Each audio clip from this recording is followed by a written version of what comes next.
본문의 말씀을 가지고 혼란의 시대에 필요한 영적 요새와 프로젝트라는 제목으로 말씀을 전하겠습니다.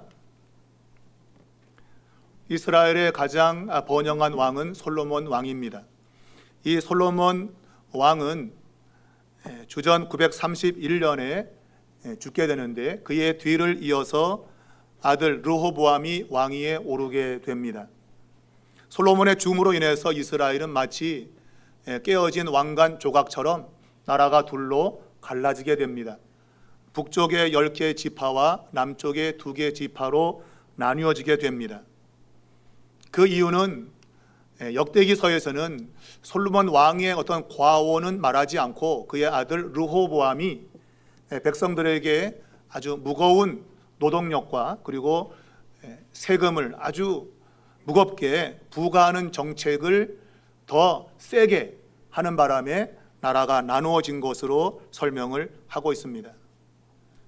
백성들의 고통을 외면하는 그러한 오만함, 이것이 결국 북쪽 10지파를 잃어버리게 되는 그러한 일이었다고 역대기서에서 말하고 있습니다. 더 나아가서 오늘 본문을 보면 동족 상잔의 비극의 위기가 코앞에 닥쳤습니다. 그러니까 나라가 지금 나눠졌는데 이것을 다시 회복하기 위해서 전쟁을 일으킨 겁니다. 르호보암 왕은 18만 명의 정예 병력을 모아서 전쟁을 준비하는데 이때 하나님의 사람 스마야가 나와서 이 일이 하나님께로부터 나온 것이다. 그러므로 형제가 싸우지 말고 각기 집으로 돌아가라 라는 그런 말을 했는데 그 말을 르호보암 왕이 듣고 군대를 철수하게 됩니다. 그리고 이제 그가 나라를 방비하기 위해 여러 가지 했던 행적들을 역대기 저자가 소개하고 있습니다. 이러한 소개하는 이유는 제가 말씀드리지만 역대기서의 그 성격이 뭐냐는 것을 항상 생각해야 됩니다. 역대기의 내용은 단순히 이스라엘의 역사를 쓰는 것이 아니라 포로기에서 돌아온 귀한 공동체가 다시금 회복하기 위해서 무엇을 해야 될까 하는 것을 이스라엘 역사를 재조명하면서 강조점을 쓰고 있는 겁니다. 이렇게 할 때에 다시금 회복할 수 있다 하는 메시지를 주기 위한 것입니다. 자, 르호보암이 했던 모든 일들, 그런 일들이 외형적으로는 나라를 회복하는 그러한 모습들이지만 그러나 그 안에 또한 감춰져 있는 또한 다른 내용이 있는 겁니다. 곧 연약한 공동체를 다시 일으키기 위해서 각자가 자신의 방법을 동원하는데 성경은 사람들의 방법보다도 하나님 방식으로 해야 됨을 가르쳐 주고 있는 겁니다. 우리 인생에서 예상하지 못할 그러한 분열과 혼란의 순간이 옵니다. 어찌 보면 지금 이 시대가 그러한 혼란을 겪고 있는 시대일 수도 있습니다. 이러할 때 우리는 과연 어떻게 반응을 해야 이 혼란을 극복할 수 있을까 하는 것입니다. 오늘 본문은 혼란한 시대에 하나님께서 어떻게 역사하셨는가 하는 것을 우리에게 보여주는 거울과 같습니다. 이런 거울을 통해서 우리는 혼란을 극복하고 든든한 하나님의 성을 만들어 나가야 됩니다. 오늘 이 본문에는 3가지의 거울을 우리에게 보여준다고 보겠는데 첫 번째는 인간의 전략이 아닌 하나님의 말씀의 벽을 세워야 된다고 하는 것입니다. 오늘 성경 본문은 르호보암이 15개의 성읍을 요새화한 현실 정치를 소개하고 있습니다.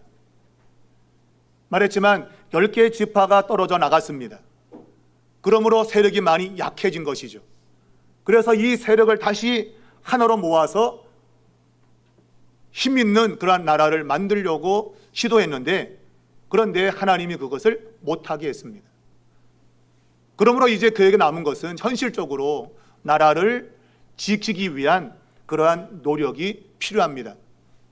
그래서 열왕기서에는 소개하고 있지 않은데 역대기 저자는 르호보암 왕이 15개 성읍을 건축했다고 이야기하고 있습니다.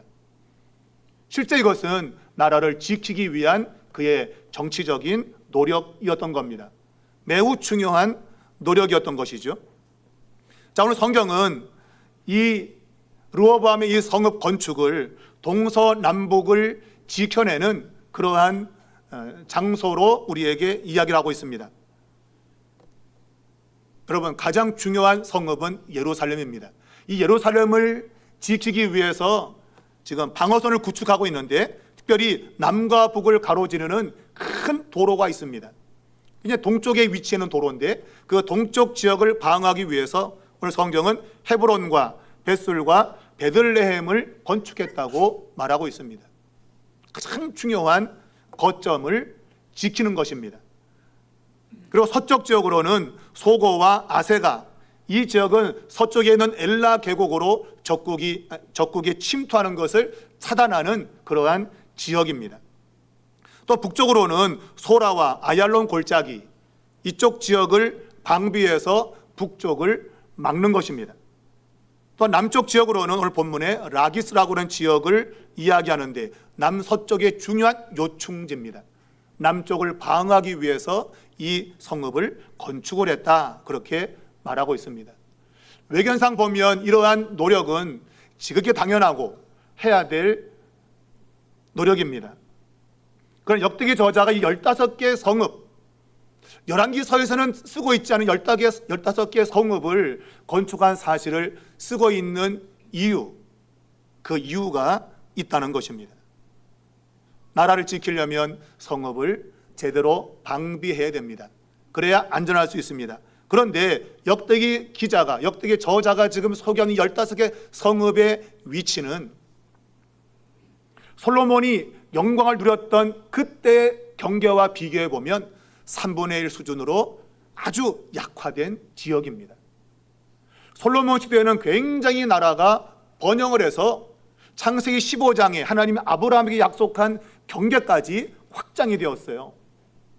그런데 르호보암이 오늘 쌓은 이 성읍은 솔로몬 시대의 그러한 경계와 비교해 보면 3분의 1로 축소되어진 그러한 지역인 것입니다. 그러니까 3분의 2는 도저히 유지할 수 없어서 3분의 1만 간신히 방비하고 있는 그러한 상황을 이야기하는 거예요. 3분의 2는 그들이 막아낼 힘이 없는 겁니다. 그래서 3분의 1이라도 지키기 위해서 성읍을 건축을 하고 있는 것입니다. 여러분, 이러한 상황은 마치 바벨론 70년 포로기를 마치고 돌아와서 예루살렘에 정착해 있는 이스라엘 백성들의 모습과도 흡사한 것입니다. 과거에 그들은 북쪽과 남쪽을 아우르는 큰 영토를 가지고 있었지만, 그러나 그들은 하나님 앞에 죄를 범함으로 인해서 나라가 망했고 포로로 끌려가 70년의 세월을 보냈습니다. 그리고 돌아와서 정착한 그 지역은 3분의 1보다도 더 적은 그러한 장소에 그들이 모여 있는 겁니다. 이러한 3분의 1, 이 장소, 어떻게 이것을 극복할 수 있는가 하는 것을 역대기 저자가 역사를 기록하며 재조명을 하고 있는 거예요. 자, 3분의 1로 줄어든 이유가 무엇인가? 그들이 노력을 안 했었겠습니까? 성읍을 쌓아놔서 그들이 3분의 1로 줄었을까요? 그렇지 않습니다. 나름의 인간적인 노력은 다 했습니다. 성읍을 짓고 전투력과 모든 힘을 키웠을 겁니다. 그러나 그런 것들이 전부 다 허사였다. 왜? 하나님이 지키지 않으면 인간적 노력이 아무런 쓸모가 없다는 겁니다. 여러분, 역대기서를 소개하고 있지 않지만 열왕기서에는 솔로몬이 그 마지막 노년에 우상 숭배에 빠졌고 하나님의 법을 떠남으로 인해서 그의 영광이 쇠퇴했다는 것입니다. 오늘 그것을 르호보암이 15개의 성읍을 쌓는 그 모습으로 조명을 하는 것입니다. 과거에 솔로몬의 영광이 있었는데 그가 하나님을 떠나서 지금 3분의 1로 왕창 줄어버렸다.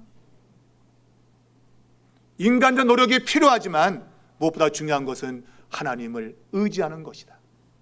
그걸 드러내기 위해서 15개의 성읍 짓는 이야기를 하고 있는 겁니다. 자, 인간적으로는 이런 노력을 당연히 해야 됩니다. 안 할 수 없죠.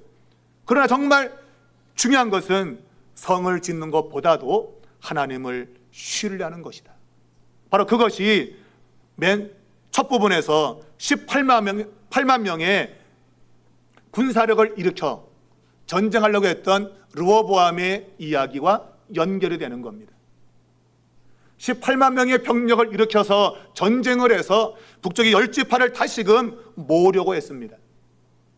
하나님께서 관둬라, 그만둬라, 이 모든 일이 내게서 나온 것이다.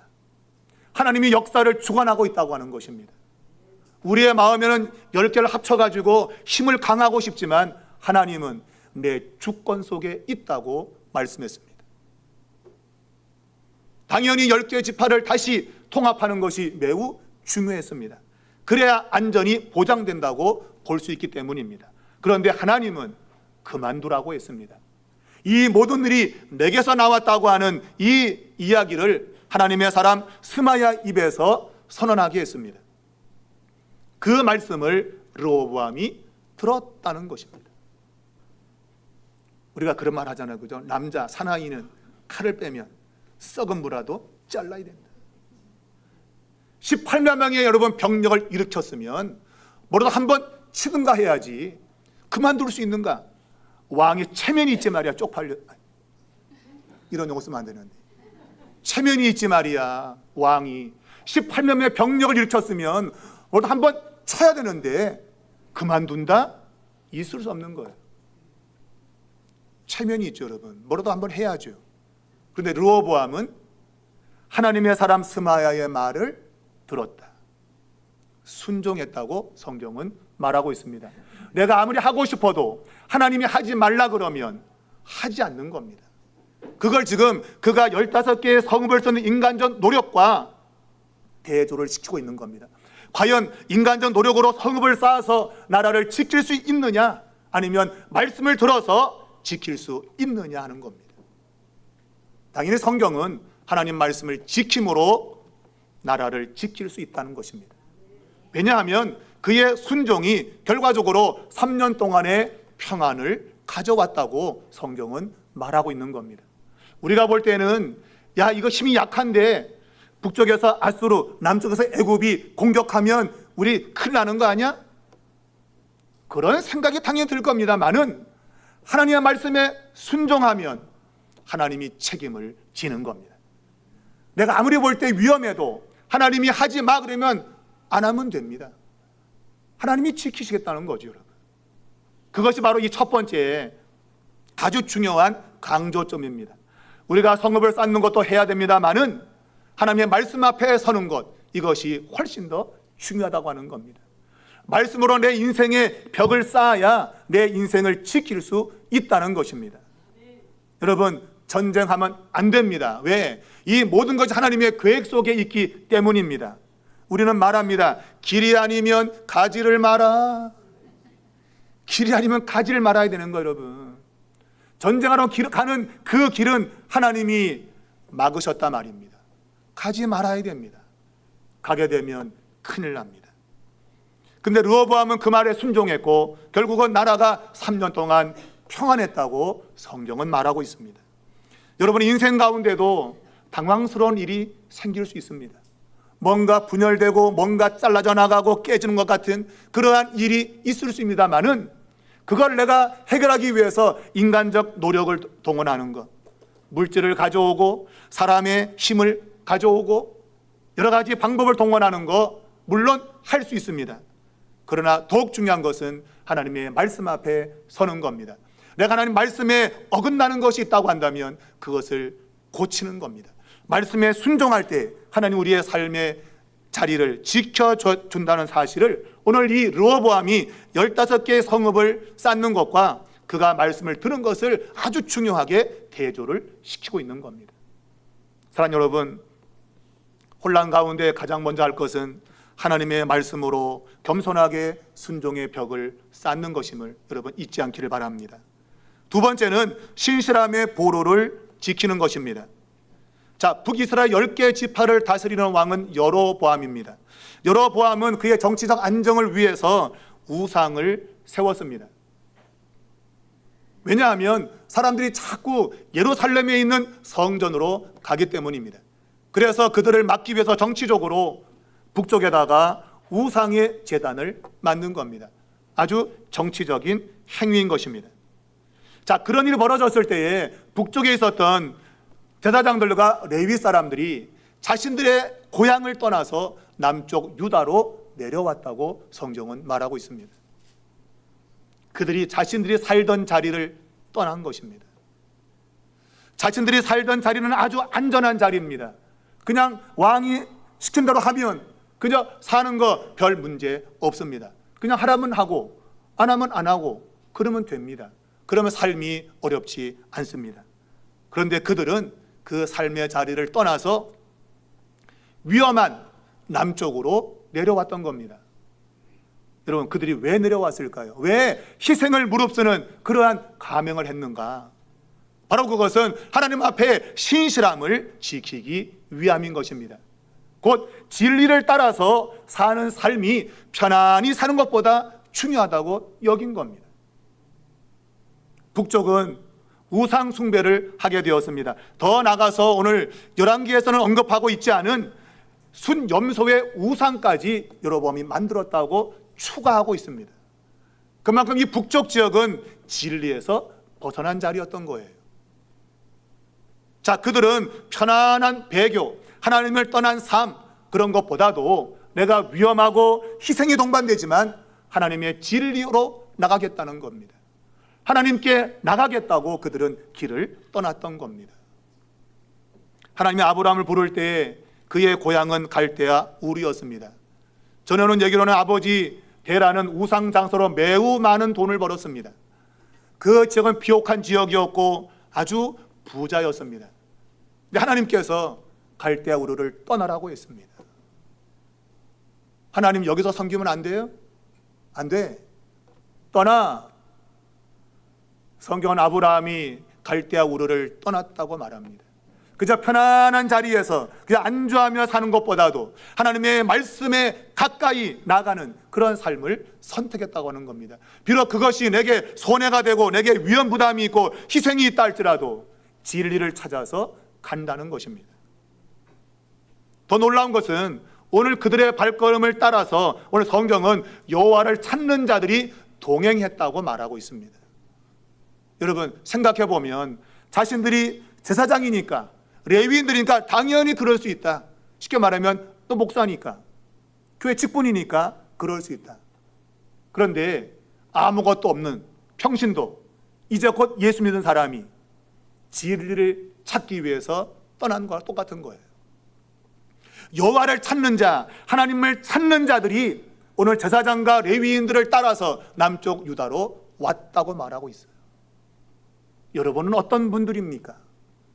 하나님을 위해서, 말씀을 위해서 내 삶을 던져서 또 다른 누군가도 하나님의 진리 앞으로 나가도록 만드는 사람인지, 아니면 적당히 타협하며 살아서 또 다른 누군가도 오염시켜서 적당한 신앙으로 만드는 혹시 그런 사람은 아닌지 여러분 돌아보시기 바랍니다.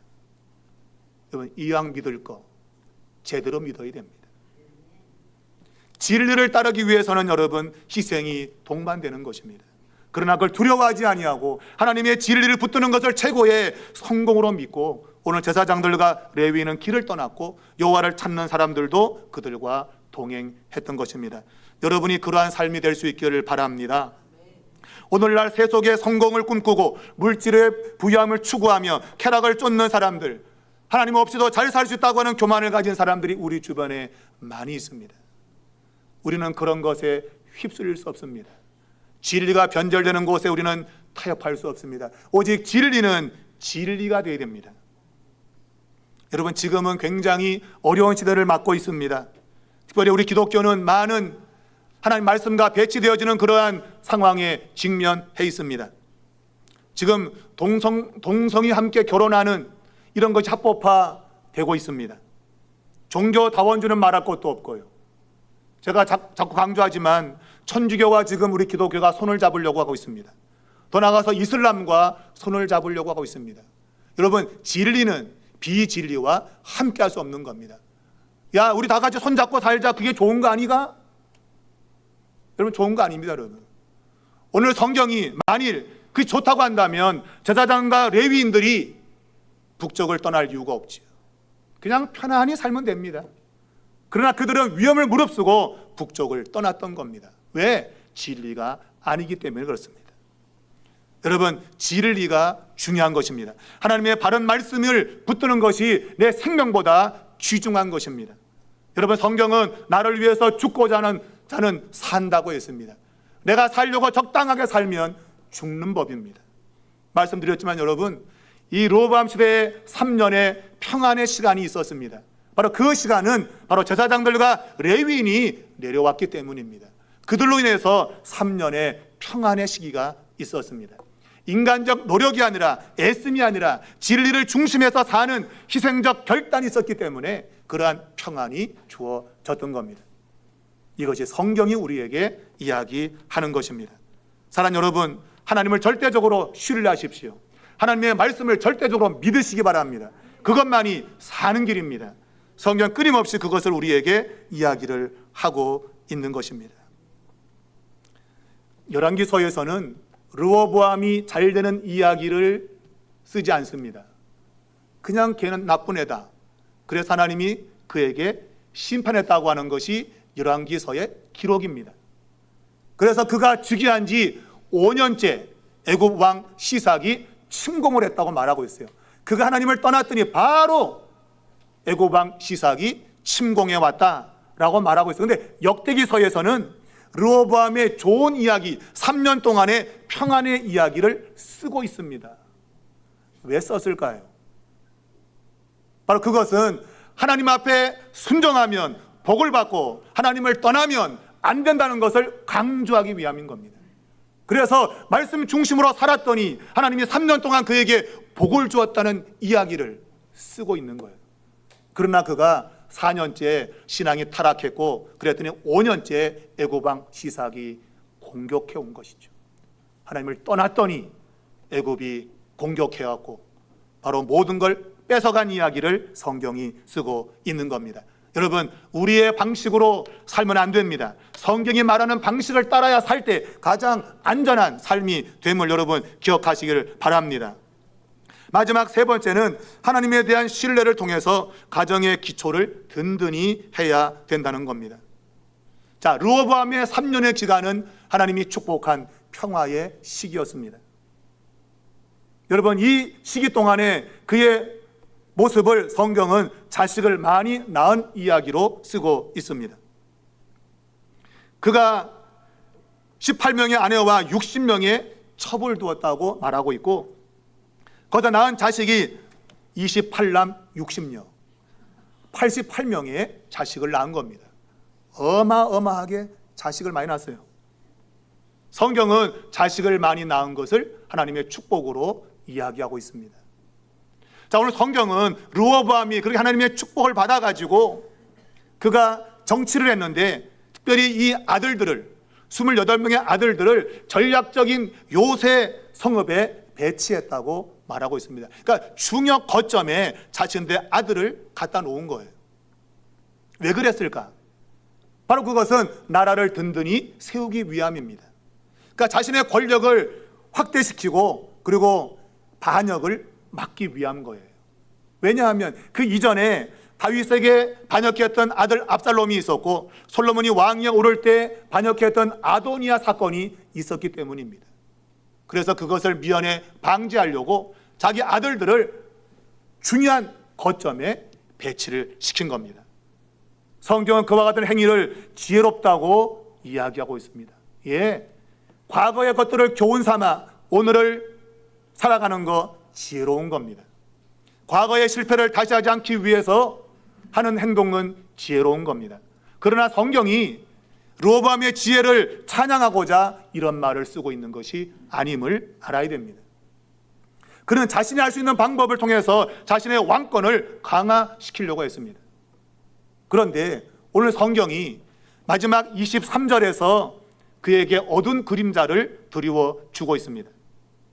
거기 보면 자신의 아들들을 중요한 성읍에다가 흩어 살게 하고 양식을 후히 주고 아내를 많이 구해 주었다고 쓰고 있습니다. 3년 동안의 평안의 시기, 그 평안의 시기 동안 그가 했던 것이 자식들에게 재물을 많이 주고 그리고 아내를 많이 구해줬다고 하는 거예요. 자기도 사실 부인이 많아요. 첩도 많고. 이게 왜 중요한가? 여러분, 역대기 저자가 본 솔로몬은 위대한 왕입니다. 솔로몬은 가장 영광을 누렸던 왕입니다. 솔로몬도 역시 우리가 인간과 똑같아서 그에도 허물이 많이 있어요. 열왕기를 보면 압니다. 열왕기서의 솔로몬은 형편없는 인물입니다. 그런데 역대기는 그 모든 걸 다 뺍니다. 솔로몬의 모든 것들을 아주 좋은 것만 부각을 시킵니다. 그 가운데 하나가 솔로몬이 부인을 많이 뒀는데 그 부인을 많이 둔 이야기를 역대기에서는 말하지 않습니다. 왜? 그것이 나라의 멸망의 원인이었기 때문이에요. 나라가 갈라지고 쇠퇴하는 일에 아주 중요한 원인이기 때문에 그래요. 그래서 그것을 솔로몬의 이야기에서 빼고 있어요. 그런데 오늘 르호보암의 이야기 속에는 그가 3년 동안 평안을 누리고 하나님의 복을 받았는데 근데 아내를 많이 두었다는 말을 쓰고 있는 겁니다. 아내를 많이 둠으로 신앙에서 벗어날 위험을 이야기하고 있는 겁니다. 인간적으로는 나라가 그렇게 하면 부강해지고 강건해질 것처럼 보이지만 그러나 그것은 결국 르호보암의 3년의 축복을 마감하는 계속 그 이후부터는 전쟁이 벌어지는 그러한 삶이 된 것을 이야기하고 있는 거예요. 여러분, 자식을 많이 낳고 그들에게 많은 재물을 주고 그들이 든든한 삶을 사는 것, 이것이 번영이 아닙니다. 성경은 그런 것을 번영으로 말하지 않습니다. 우리는 그런 것을 번영으로 말합니다만은 성경은 그것을 번영이라 말하지 않아요. 참된 번영은 하나님의 말씀에 순종하는 것입니다. 르호보암은 자식들의 아내를 많이 구해주었고 그리고 그 자신도 말씀을 떠났습니다. 자식을 많이 낳고 가문을 일으키는 것이 아니라 신앙을 제대로 이어주는 것, 이것이 성경의 주장인 겁니다. 내 자식들에게 그들에게 신앙을 물려주는 것, 믿음을 물려주는 것, 이것이 결국 나라를 온전케 만드는 것이었어요. 그러나 르호보암은 자식들에게 신앙을 물려주기보다도 외적인 번영을 주려고 했던 겁니다. 성읍을 나누어 주고 양식을 후히 주고 아내를 많이 갖게 한 겁니다. 여러분, 인생의 견고함은 하나님의 말씀을 통한 신앙에 있는 겁니다. 여러분, 자식들이 좋은 직장, 좋은 결혼, 좋은 직책에 이르는 것 성공이라고 볼 수 있습니다. 그러나 성경은 거기에 초점을 두지 않습니다. 그들 얼마나 하나님을 경외하는가, 하나님을 믿는 신앙을 갖고 있는가, 이것을 말하는 것입니다. 여러분, 우리 자녀들에게 신앙을 제대로 물려줘야 됩니다. 그냥 외형적인 것들을 물려주려고 하지 마시고 신앙을 전수하십시오. 그것이 결국 나라가 오래가는 비결이고 가정이 회복되는 비결인 것입니다. 다시 처음으로 돌아간다면 돌에서 돌아온 이스라엘 백성들이 어떻게 그 혼란한 시기를 극복할 수 있는가? 결국은 하나님의 말씀으로 돌아가는 겁니다. 하나님의 말씀을 들려주고 그 말씀을 듣게 하고 그 말씀을 따라 사는 것, 그것이 진정한 회복으로 가는 거라, 그런 말씀입니다. 여러분, 12장에 들어가면 애굽왕 시삭이 공격해 와서 르호보암이 쌓아놓았던 모든 성읍이 허물어지게 됩니다. 물리적인 성읍은 허물어졌지만 그러나 여전히 보이지 않는 레위인과 제사장들이 쌓아놓았던 그 믿음의 성벽은 남아있는 거예요. 여러분, 그 믿음의 성벽이 남아있는 한 일어설 수 있는 겁니다.